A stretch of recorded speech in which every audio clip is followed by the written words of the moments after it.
meu Senhor. Vamos abrir a palavra do Senhor no Evangelho de João, capítulo 10.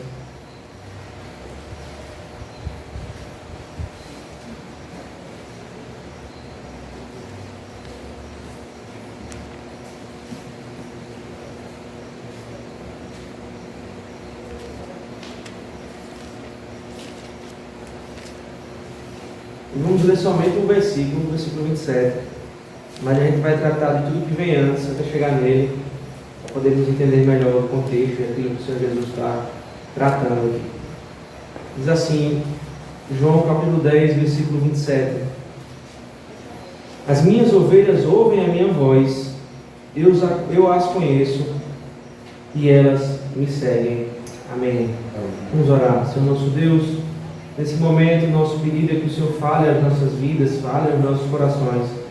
Queremos sim, Deus, ouvir a Tua voz e Deus também trabalha no nosso coração para nós desarmarmos, Senhor, de toda e qualquer coisa que venha a nos atrapalhar de entender e ouvir a Tua palavra. Mas edifica, Deus, a Tua igreja, edifica a nossa alma, o nosso coração, nos faz entender, Deus, cada palavra aqui, cada frase que vai ser dita, para a honra e glória do Teu nome, em nome de Jesus Cristo. Amém. Amém.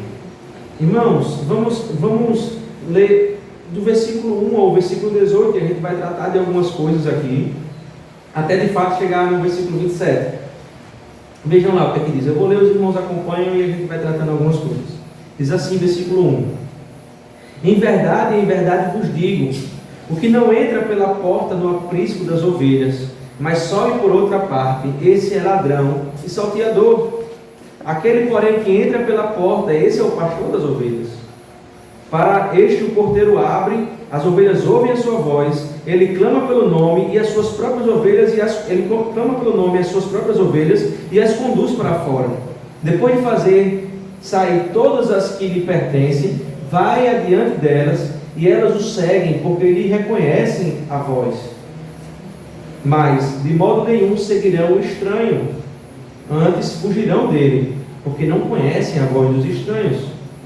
Jesus lhe propôs esta parábola, mas eles não compreenderam o sentido daquilo que lhe falava. Jesus, pois, lhe afirmou de novo: em verdade vos digo, eu sou a porta das ovelhas. Todos quanto vierem antes de mim são ladrões e salteadores, mas as ovelhas não lhes deram ouvido. Eu sou a porta. Se alguém entrar por mim, será salvo, entrará e sairá e achará pastagem. O ladrão vem somente para roubar, matar e destruir. Eu vim para que tenham vida e tenham em abundância. Eu sou o bom pastor. O bom pastor dá a vida pelas ovelhas. O mercenário, que não é pastor, a quem não pertence as ovelhas, vê vir o lobo, abandona as ovelhas e foge. Então o lobo as arrebata e dispersa. O mercenário foge, porque é mercenário e não tem cuidado com as ovelhas. Eu sou o bom pastor, conheço as minhas ovelhas e elas me conhecem a mim. Assim como o Pai me conhece a mim, eu conheço o Pai, eu dou a minha vida pelas ovelhas. Ainda tenho outras ovelhas, não deste aprisco. A mim me convém conduzi-las, elas ouvirão a minha voz, então haverá um rebanho e um pastor. Por isso o Pai me ama, porque eu dou a minha vida para a reassumir. Ninguém a tira de mim, pelo contrário, eu espontaneamente a dou. Tenho a autoridade para entregar e também para reavê-la. Este mandato recebi de meu Pai. Irmãos, até aqui a gente vai tratar algumas coisas até chegar no nosso versículo, e Jesus está respondendo aos fariseus algumas indagações, né? É perto daquele texto que nós pregamos no último domingo. E ainda está aquela discussão com Jesus sobre ele ser o pão da vida, sobre ser a água, né, que vai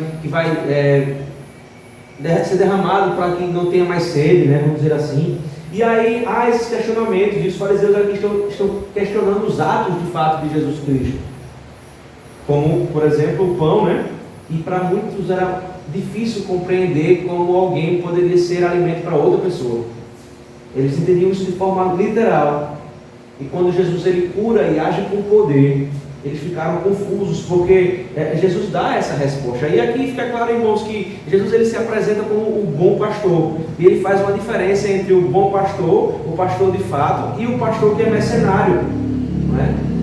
Que quando chegar o lobo, o pastor seguirá com as ovelhas junto, guiando, e o mercenário fugirá, e esse lobo tragará todas as ovelhas, né?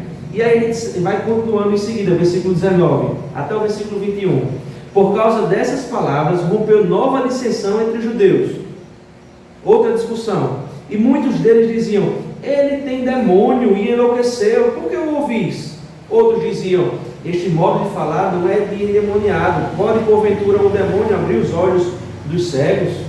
Aquela grande discussão, né? Ao mesmo tempo que havia aquela grande oposição contra Jesus Cristo, outras pessoas já estavam sendo convencidas pelo próprio Jesus, né? Pela obra de Cristo. Então, uns tinham certeza que Jesus não vinha de Deus e era muito comum, se não vem de Deus é o próprio demônio ali. E outras pessoas diziam: mas o que ele fez é inexplicável. Como não pode vir de Deus? Era considerado, né? Para uns era considerado filho de Deus. É o que acontece com Pedro, né? Quando perguntado a ele: você o que diz que eu sou, né? O Espírito Santo vai lá e fala, né, pela boca de Pedro: o Filho de Deus vivo, é o Cristo, Filho de Deus vivo. E aí a narrativa continua agora com essa nova dissensão, a partir do versículo 22, e diz assim: celebrava-se em Jerusalém a festa da dedicação, era inverno, e Jesus passeava no templo no pórtico de Salomão. Rodearam-se, pois, os judeus e o interpelaram: até quando nos deixará a mente em suspenso? Se tu és Cristo, dize-o francamente, né? Eles queriam ouvir uma resposta que o convencesse, de fato, né? E aí Jesus responde, versículo 25, diz assim: já vos disse, e não credes. As obras que eu faço em nome de meu Pai testificam a meu respeito. Mas vós não credes, porque não sois das minhas ovelhas. Jesus vai dizer: está aqui o segredo, né? Vocês não creem, porque vocês não pertencem ao aprisco. Vocês não são as minhas ovelhas, nunca vão crer. E ele continua: as minhas ovelhas, versículo 27, ouvem a minha voz, e eu as conheço, e elas me seguem. É interessante, irmãos, quando chega nesse trecho aqui, a partir do versículo 22, Jesus agora é interrogado, né? Dizer: Jesus, o que é que você é? Você é Cristo mesmo? Diz aqui pra gente. Eles querem que Jesus declare isso, né? E logo no versículo 22, o texto nos traz uma informação, irmãos, que era iniciada ali a festa da dedicação. E não era uma festa essa que foi instituída lá no Antigo Testamento, junto com as outras festas.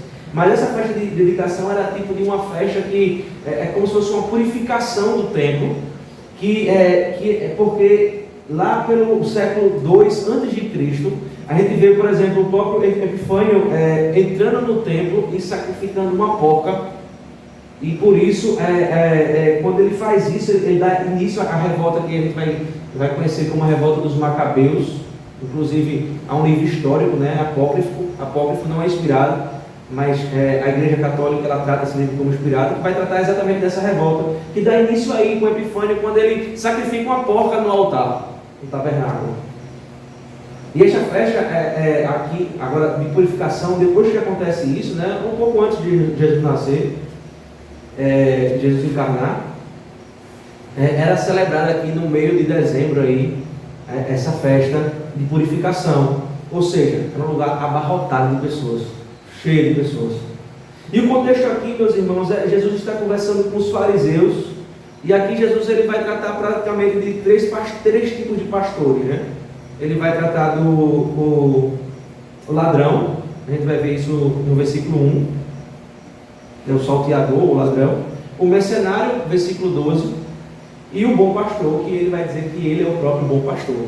São esses três tipos de liderança. São esses três tipos de liderança aqui que acontecem, né? O ladrão, o mercenário e o bom pastor, que é o próprio Jesus Cristo. E aí, se nós olharmos, irmãos, desde o Antigo Testamento, vemos os profetas anunciando essas coisas, que virá mercenários, que vão pessoas que vão tentar arrebatar as ovelhas do Senhor, mas também que virá um Senhor que será o grande bom pastor, o Messias prometido. A gente vai ver isso nos Salmos, né?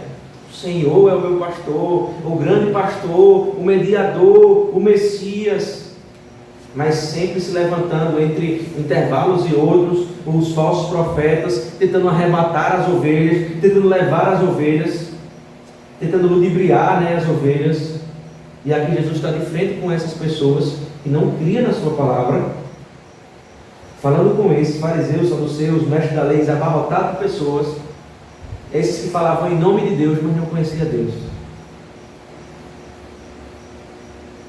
Esses que diziam fazer parte do povo de Deus, mas que não vivia como o povo de Deus, não agia como o povo de Deus.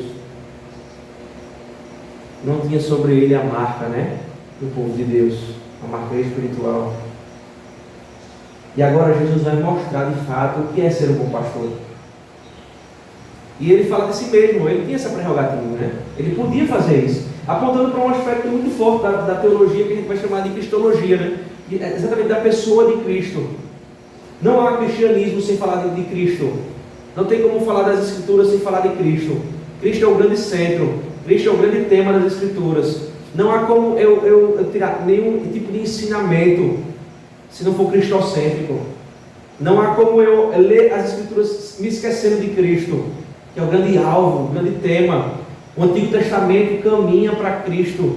O Evangelho é exatamente o nascimento, a morte e a obra de Cristo, a ressurreição. As cartas é a consequência daquilo que Cristo fez, e a vinda, a segunda vinda, a promessa da segunda vinda de Cristo. Então a Bíblia é abarrotada de cristologia, não tem como não falar de Cristo. E esta passagem traz um grande significado para consolar o povo de Deus aqui em meio aos tempos difíceis, né? Tempo difícil é esse, irmãos, e eu estou sempre tratando desse tema porque é um tempo que sempre volta na vida do crente. É algo recorrente. E muitas das vezes, porque eu falo muito disso, porque muitas das vezes algo tão pequeno é suficiente para nos tirar da rédea, né? Para nos tirar dos caminhos do Senhor.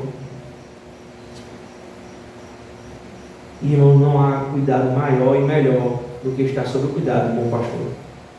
E é por isso que o versículo 27 trata disso. E aqui eu vou dividir em 3 partes. O versículo 27 está bem dividido aqui, né? A primeira parte é exatamente essa: as minhas ovelhas ouvem a minha voz. A segunda parte é eu as conheço. E a terceira parte, elas me seguem. Veja que são 3 conceitos que o próprio Jesus trata, e ele não dá brecha aqui para que seja de forma diferente. Ele não fala que ela não é uma condicional, as minhas ovelhas ouvem a minha voz se eu fizer isso, ou se isso acontecer, ou se eles agirem dessa forma. Não. As ovelhas de Cristo ouvem a sua voz, ela os segue sempre, jamais, né? E ele os conhece. A ovelha conhece o bom pastor. E aqui dentro dessa primeira parte, as minhas ovelhas ouvem a minha voz. Primeiro, Cristo ele se distancia dos falsos mestres, dos falsos pastores que ele está falando aqui no versículo 27, e Jesus fala agora como um bom pastor, aquele que tem o Espírito Santo, né? Aquele que traz a mensagem no coração do ouvinte aqui agora, Jesus Cristo. E aí Jesus ele veio nos tempos eternos para comunicar a redenção, para ser o próprio Redentor. E veja, e Cristo ele não vem sozinho, é a Trindade em operação ali no coração do pecador. É o Pai que na plenitude do tempo enviou o seu Filho, o Filho que nasceu do Espírito gerado, né, por Maria. E a implicação da sua morte, da sua ressurreição, da vinda do Espírito Santo para convencer do pecado, do juízo, da morte, os eleitos do Senhor, anunciar o Redentor, a grande redenção. Veja, irmãos, esse é o nosso bom pastor. Imagine Jesus Cristo afirmando que ele não era, irmãos. Não há aqui um si, não há uma condicional aqui. Jesus está dizendo que as suas ovelhas ouvem a sua voz. Isso ele diz com profundidade, né, irmãos? Aqueles que são povo de Deus, aqueles que são arrebanhados pelo próprio Senhor, aqueles que são rebanhos, que são ovelhas, esses sempre ouvirão a minha voz. Sempre eles estão preparados para isso. Eu os guio, eles me seguem, estamos sempre andando, caminhando juntos.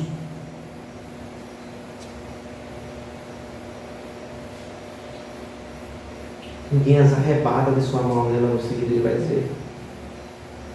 Veja, irmãos, Jesus Cristo, quando no ato de se entregar pelas suas ovelhas, pela livre vontade de se entregar, ele se torna o pastor que Deus escolheu para cuidar do seu rebanho, o nosso supremo pastor, para pastorear as suas ovelhas. Por isso o tamanho zelo de Jesus Cristo, ele tem quanto a sua obra da redenção, quanto a lidar com o povo de Deus, porque ele faz isso por Deus, pelo Pai.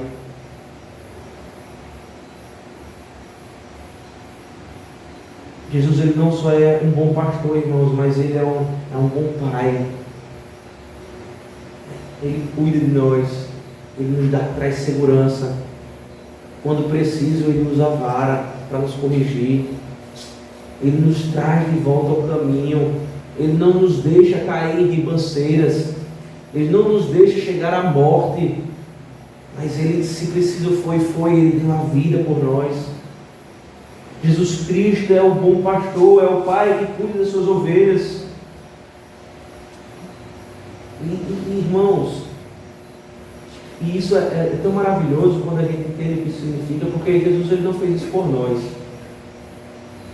Não. Eu estava ouvindo aí em umas páginas de internet que tinham os 10 motivos para você ler as Escrituras. Não sei se algum irmão viu. E tinha um desses coaches falando que o centro de Jesus era o ser humano, né? Você já deve ter escutado isso por aí. Coisa ruim aparece em todo canto. Mas o centro de Jesus é o próprio Pai. Ele não faz isso por nós. Ele faz pelo Pai. Ele quer fazer a vontade de Deus.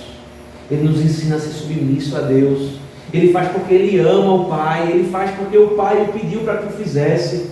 E isso nos assegura, irmãos, a sempre ouvirmos a voz dEle. Porque se Ele fizesse isso por nós, talvez teríamos uma condicional aqui. Mas não. Ele faz pelo Pai, algo eterno, imutável, algo que nunca mudará. Ele morreu, sempre morreu. Ele ressuscitou, sempre ressuscitou. Ele salvou todos os eleitos e esses escutam a sua voz, porque Ele fez em amor ao Pai.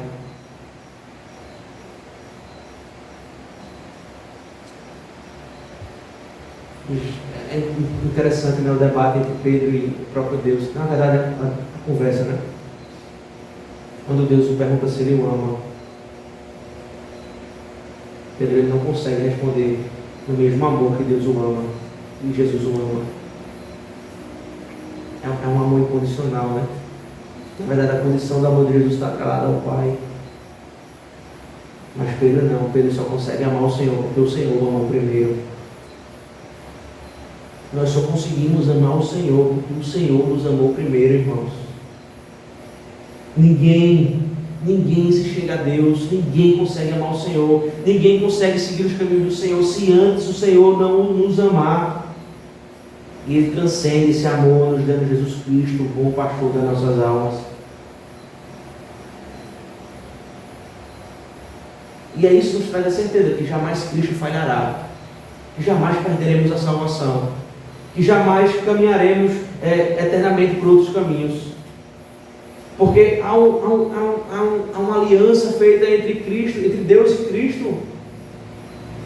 Há essa redenção que cobre os eleitos de Deus, nos faz ter a certeza que uma vez salvos, seremos salvos e o bom pastor cuidará de nós nos mínimos detalhes. Porque Ele tem primeiro compromisso com o Pai, e o Pai lhe deu as suas ovelhas, e ninguém pode arrebatar de suas mãos. E o plano do seu Pai será cumprido cabalmente. Todos os detalhes acontecerão da forma como o Senhor mesmo planejou.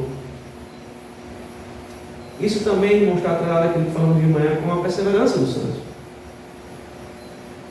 A gente, quando escuta essa expressão, ou lê essa expressão, acha que é em nós algum motivo de perseverar no Senhor. Mas veja, até isso vem do próprio Senhor.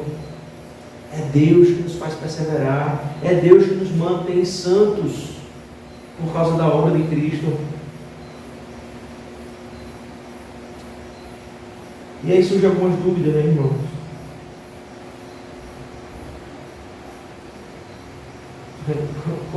Como nós devemos, qual pastor devemos ouvir, né?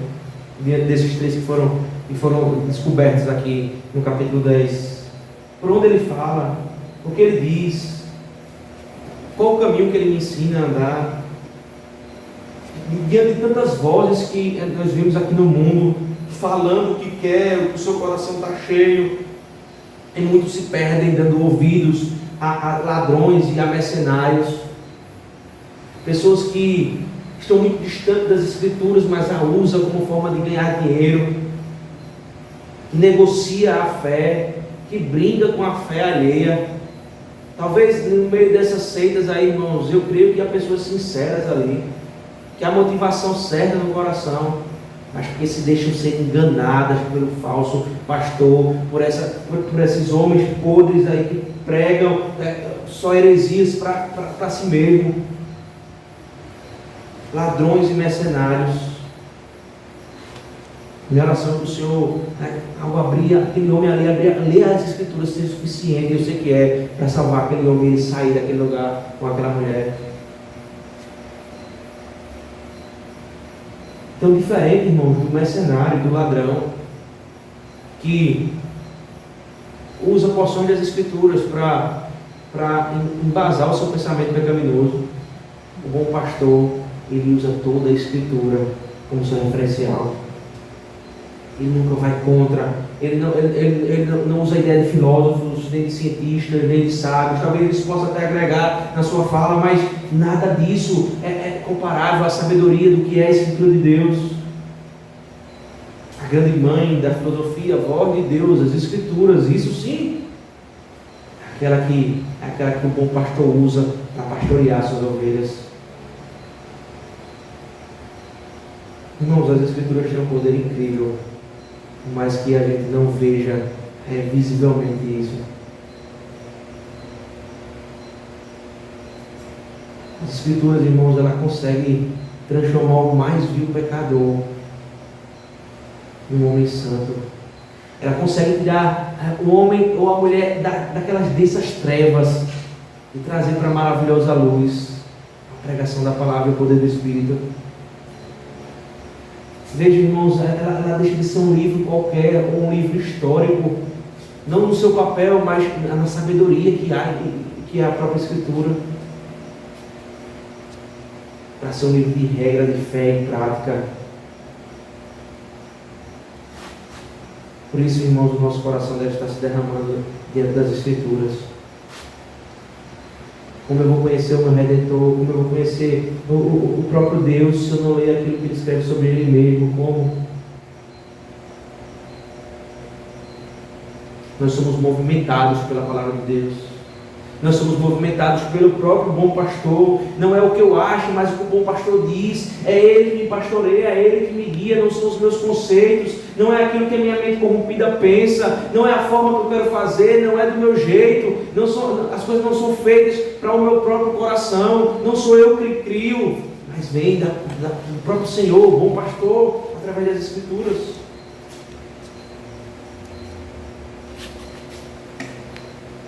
Irmãos, a ovelha ouve a voz do Senhor, do bom pastor.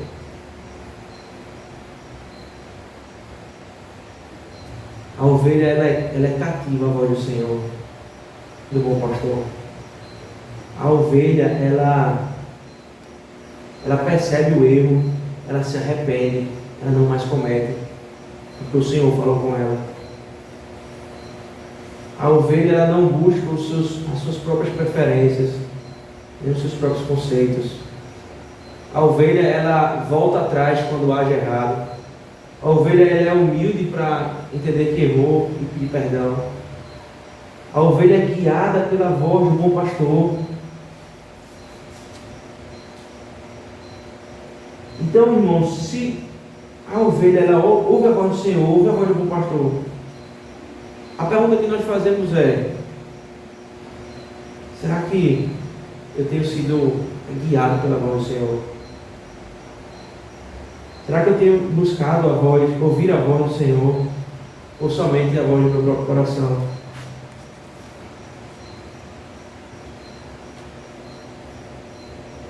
Irmãos, eu não estou falando isso para que você tenha dúvida de que Cristo é o seu Senhor, não, de forma alguma. Eu não quero gerar no seu coração uma dúvida, uma incerteza para que você saia daqui desesperado, ou dizendo: eu não sou crente. Não, não é isso. Mas eu quero que, com essa pergunta, o meu desejo é que você reflita sobre isso, a ponto de o que você pode melhorar, o que você precisa tirar dos seus ouvidos, para que você escute, ouça a voz do Senhor audivelmente, perfeitamente. O que é que você precisa moldar ou mudar? De forma alguma é dúvida, mas eu quero implantar na sua mente certeza de fato, com a sua santidade, me tornando melhor, assim como na minha vida também. Será que eu busco ouvir a voz do meu pastor? Será que de fato eu escuto a voz dele? Irmãos, essa pergunta parece uma pergunta besta, né? Parece uma pergunta que sempre vem, mas reflita sobre ela de fato, né? A consequência de ouvir a voz do bom pastor está nas nossas atitudes, está na forma como nós falamos e como nós agimos. Não naquilo que entendemos, irmãos, não naquilo que conhecemos. Isso é importante, mas se isso não se torna em prática, se nós não colocamos em prática aquilo que o Senhor fala nas Escrituras, esse conhecimento não nos leva a lugar nenhum. Não adianta eu entender quem é Deus, né? Se Deus não transformar a minha vida. Entender quem é Deus me leva para o inferno quando Deus transforma a minha vida e me carrega para o céu. O bom pastor faz isso, irmãos, com as suas ovelhas. Mas a segunda parte desse versículo é exatamente isso: eu as conheço. E aqui, irmãos, é uma ideia muito maior do que parece. Não é simplesmente conhecer quem são as suas ovelhas, né? Também é isso, mas conhecer tudo sobre as suas ovelhas. Cada detalhe. Eu sei as virtudes, eu sei os defeitos, eu sei o que faz as minhas ovelhas sofrerem, eu sei o que traz alegria ao coração das minhas ovelhas, eu sei cada detalhe, eu conheço cada minúcia, cada coisa que mexe com a mente, com o coração das minhas ovelhas, porque eu sou o bom pastor, o Senhor Jesus Cristo. É assim que o Senhor nos conhece, e digo, muito melhor do que nós mesmos. Por isso a nossa confiança no Senhor deve estar lá em cima, porque nós não sabemos o que é melhor para nós, porque nós não conhecemos tão bem quanto o Senhor nos conhece. Interessante porque no livro de Mateus capítulo 9, em determinado momento, versículo 35, Jesus está com seus discípulos olhando para a multidão, e ele vê aquela multidão com fome, padecendo de fome, né, no final da tarde, não tem comida, e aí ele olha para os seus discípulos e conversando, ele diz assim na conclusão: ele as viu como ovelhas aflitas que não têm pastor. Essa é a ideia de conhecimento de Jesus Cristo, né? O problema não é o pastor, o problema não é a fome em si, o problema não é a falta de emprego, o problema não é o seu casamento, não são os seus filhos, não é o seu trabalho. O seu problema, irmãos, é porque a gente às vezes vive como se não tivesse pastor. O nosso problema é esse. E a ovelha que é guiada por si mesma, por si própria, ela morre. Essa é a ideia do conhecimento de Deus. Eu as conheço. Deus nos conhece muito melhor do que a nós mesmos. Por isso que nós entregamos toda a nossa vida ao Senhor. Às vezes a gente divide a nossa vida em áreas e nós deixamos o Senhor, né, me permite uma expressão, comandar várias áreas da nossa vida, mas tem áreas específicas que aqui sou eu que comando, né? Senhor, no meu relacionamento eu dito as regras. Senhor, quando se fala de dízimo e oferta, aqui sou eu que dito as regras. O Senhor não tem controle sobre essa área da minha vida. Aqui, veja, no meu trabalho, o que eu faço, o senhor não precisa colocar o dedo aqui. A gente setoriza as áreas da nossa vida e muitas vezes quer impedir que o Senhor molde a nossa vida nessas áreas, porque nos tira do comodismo, porque vai contra aquilo que nós vivemos tanto tempo, porque o velho homem ainda se faz presente na nossa carne. O Senhor conhece o nosso íntimo. O bom pastor vai dizer: eu conheço as minhas ovelhas. Por isso, irmãos, por Ele conhecer tanto as ovelhas, mais do que nós mesmos nos conhecemos, é que às vezes o que Deus faz na nossa vida parece loucura, né?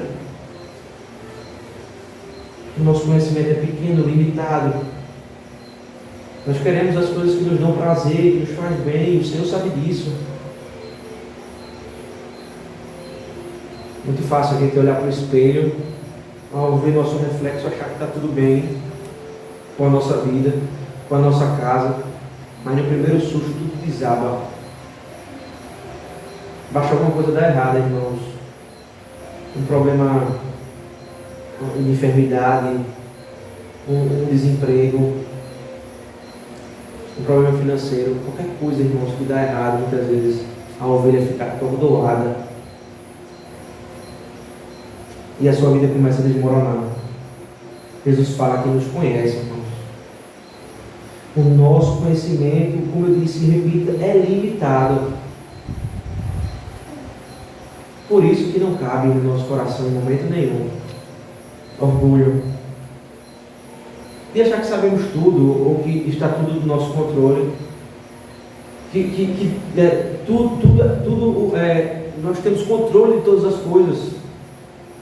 Mas na verdade quem conhece, quem sabe, quem tem o controle de todas as coisas é o bom pastor, está tudo na mão dele. Por isso, irmãos, possamos largar esse orgulho besta que há no nosso coração.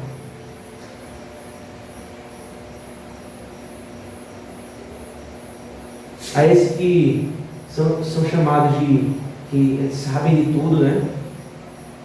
E nada os abala. O próprio Jesus vai chamar isso de mestres de si mesmo. Vocês não precisam de mestres. Vocês não precisam de um bom pastor, porque vocês conhecem todas as coisas, vocês conhecem tudo, e vocês são mestres de si mesmo.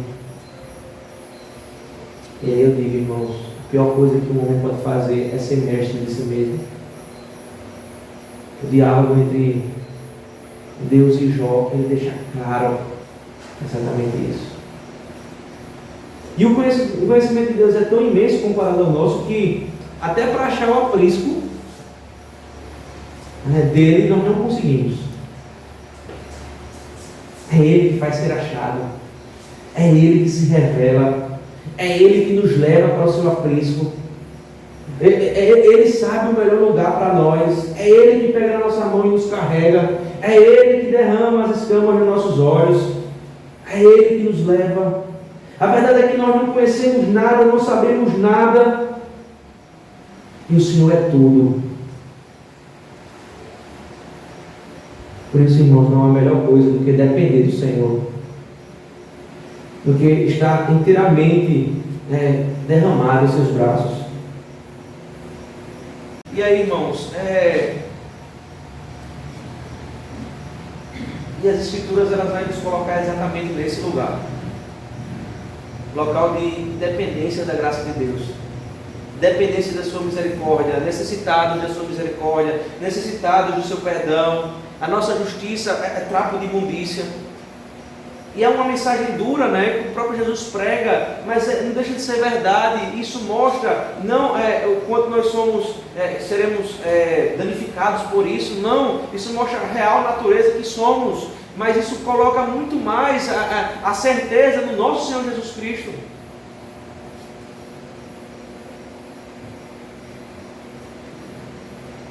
Quer se conhecer melhor, conheça melhor a Deus. Você vai ver o quanto Ele é grande e o quanto nós somos pequenos. O quanto nós dependemos do Senhor. E a terceira e última coisa que o próprio Jesus usa no versículo 27 é: e elas me seguem. O maior exemplo de seguir Jesus foram os próprios apóstolos, esses discípulos. Esses foram chamados e deixaram tudo a seguir Jesus, o seu trabalho, a sua família, a sua casa. Jesus, numa conversa com um jovem, né, o próprio o jovem rico, Jesus vai dizer, ele vai dizer, o que é que eu preciso fazer para herdar a vida eterna, né? E Jesus, nós sabemos, nós falamos isso anteriormente, cumprir os mandamentos, né? Ele vai dizer, isso eu já faço. Aí Jesus diz, então abandona os seus ídolos, em outras palavras aqui. Abandona o que para você é a sua segurança, o seu tesouro. Abandona isso.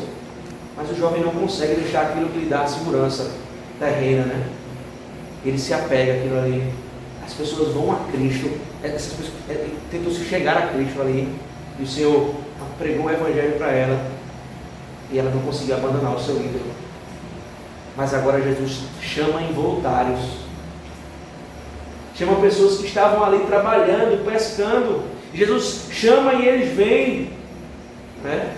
O jovem rico, de forma voluntária, a participar do reino de Deus, por meio de Jesus, ele se nega a ir, se nega a deixar tudo, se nega a deixar a idolatria no seu coração para seguir a Cristo, e vive os seus próprios caminhos, mexe em si mesmos. Mas aquele que é do seu aprisco, aquele que é chamado pelo próprio Senhor, não basta dizer que conhece a Deus, não basta dizer que cumpre a lei de Deus, mas um pré-requisito é ser chamado pelo próprio Senhor Jesus Cristo, pela pregação das Escrituras. E aqui é um conceito, irmãos, é uma operação do Espírito Santo na prática, né?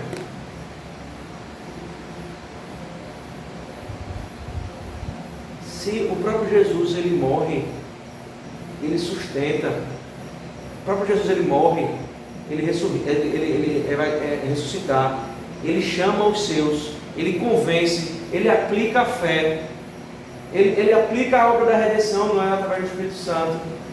Como esses conseguem viver o nome do próprio Cristo?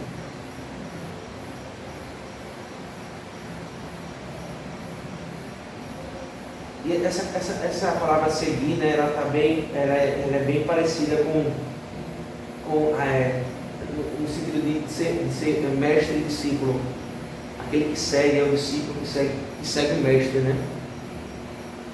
É como se o discípulo ele aprendesse aos pés do Senhor. Os pensamentos deles passam a ser os pensamentos do seu mestre. As suas instruções passam a ser as instruções do seu mestre.